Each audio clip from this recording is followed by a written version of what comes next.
Presli su nas agresivnosti u obrani, zabili neke lake golove, ali smo ostali koncentrirani.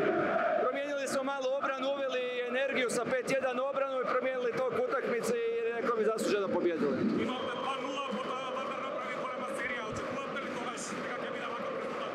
Pa ne, kažem, pripremili smo bili 5-1 obranu, ako ne bude 6-0 dobro i stvarno preokrenuli smo, donijeli smo neku jaču energiju i tu smo prelomili utakmicu.